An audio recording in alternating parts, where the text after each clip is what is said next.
biasa. Baru kali ini loh, aku lihat perhelatan besar sekelas internasional dengan kearifan lokal Indonesia. Kalian ngerti kan maksud aku? Iya, itu loh, pawang hujan. Sebentar. Kok masih hujan? Jangan-jangan dia gagal. Aduh, jangan malu-maluin dong. Oh, bukan. Dia itu sedang menangkap hujan. Oh iya, kalian pernah nggak lihat pawang hujan beraksi? Atau kalian pernah mendengar apa yang mereka lakukan supaya bisa menghalau awan hitam? Kabarnya bahkan sampai ada yang tak boleh mandi atau harus melemparkan celana dalamnya ke atas genteng supaya hujan nggak turun. Bawang merah dan cabai merah bisa jadi perantara kalau ditusuk air putus sate, lalu ditanamkan ke tanah, atau bisa juga ke media lainnya. Tapi itu artinya melawan Tuhan. Wak Jamil, orang di kampungku, bicara paling keras kalau soal seperti ini. Dia bilang, itu artinya kita tidak menerima apa yang sudah diatur oleh Tuhan. Gak tau diri ya. Kupikir ini sensitif, apalagi bawa persoalan seperti ini. Apalagi kalau aku tulis ini di media sosial. Aku jamin jempol netizen tuh lebih gesit daripada kecepatan kuda. Contohnya aja nih ya. Aku tuh pernah komentar tentang idola netizen yang memakai jas sedikit miring.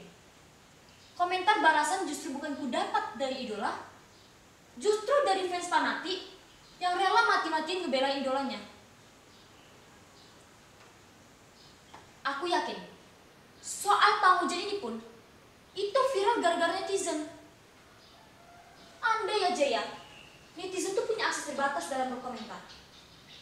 Aku yakin gak bakal deh jadi seheboh ini. Oh iya, aku ingat sesuatu. Bukan soal menghentikan hujan, tapi sebaliknya. Suatu hari, di perkampungan nenekku, kemarau panjang itu betah sekali menyimbangi. Tentu saja masyarakat yang gelisah karena cuaca yang panas, persediaan makan semakin menipis, bahkan sawah ladang mereka pun kekeringan. Nenekku bilang, saat kegelisahan seperti ini terjadi, akan dilakukan upacara ritual. Mayoritas di tempat nenekku tinggal itu petani, yang tentu saja mereka itu sangat tergantung pada hasil tani mereka. Kalian bisa bayangkan apa yang akan terjadi kalau panen mereka gagal terus-menerus, sementara kebutuhan hidup mereka tuh semakin mendesak. Sejak dulu, upacara ritual selalu menghadirkan cincowong. Cincowong adalah boneka yang akan menjadi perantara untuk memanggil hujan. Ini dimulai dari Rantasi. Rantasi adalah leluhur di desa ini.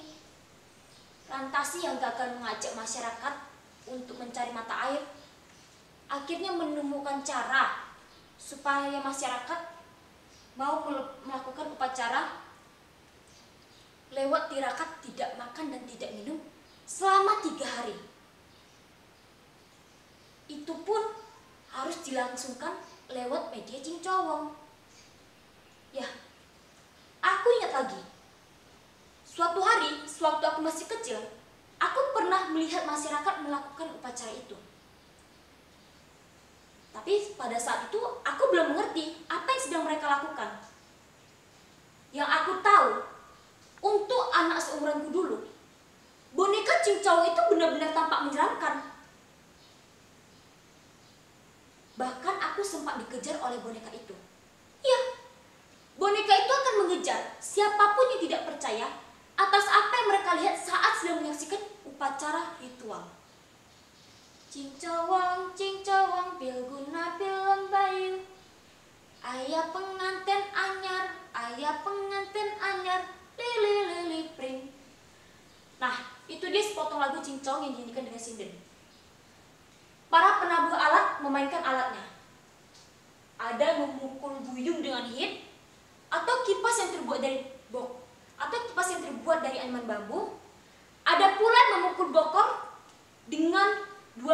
tuas kayu.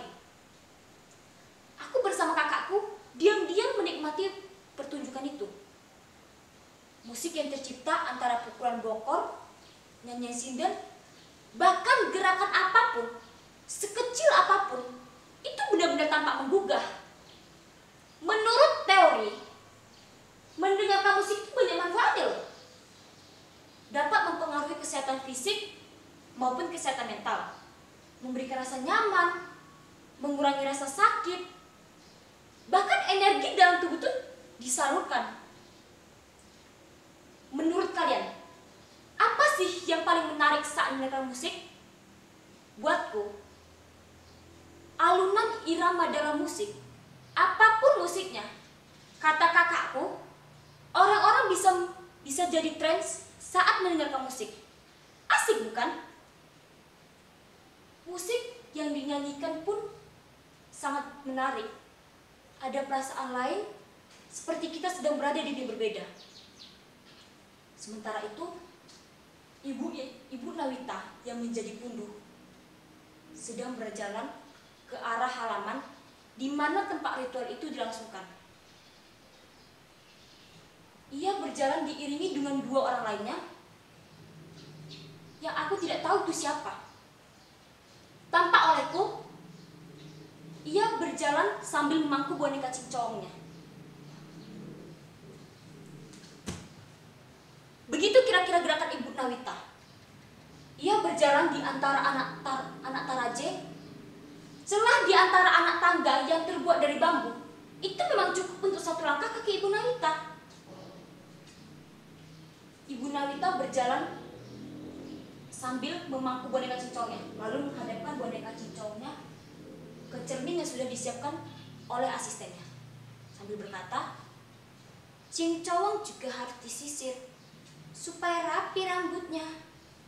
Bidadari lagi teka, bidadari lagi teka, jak rojak ranti kami junjung kami loko, pajulo-julo temu bumring mandi loko." Setelah sinden dikumandangkan, boneka cincong mulai bergerak tak beraturan. Ia berayun ke depan dan ke belakang. Bayangkan, aku yang awalnya menikmati pertunjukan itu jadi terheran-heran. Konon katanya, pada saat itu roh leluhur sudah memasuki boneka cincong. Aku tidak percaya. Bagaimana mungkin bisa masuk seperti itu? Sekarang, apa? Kalian bilang apa? Kalian jangan bilang kalau aku tidak menghargai adat pada saat itu. Pada saat itu kan aku masih kecil. Aku belum mengerti apa yang sedang mereka lakukan. Namanya juga anak kecil.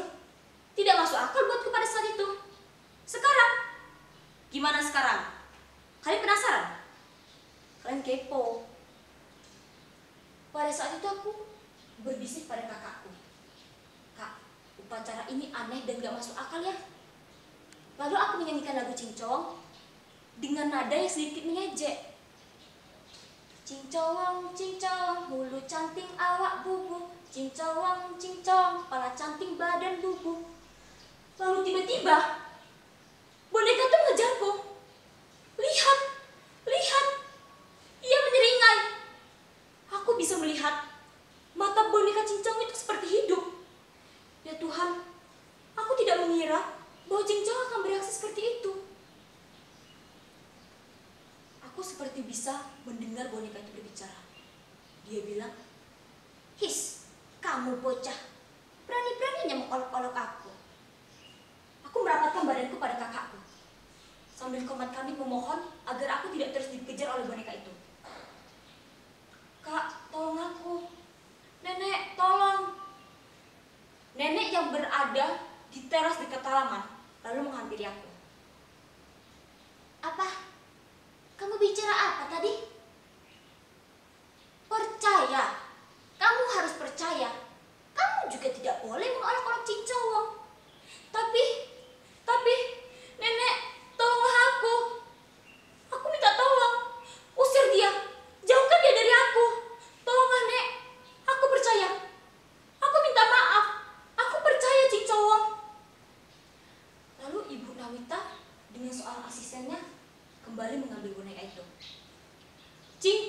terbuat dari batok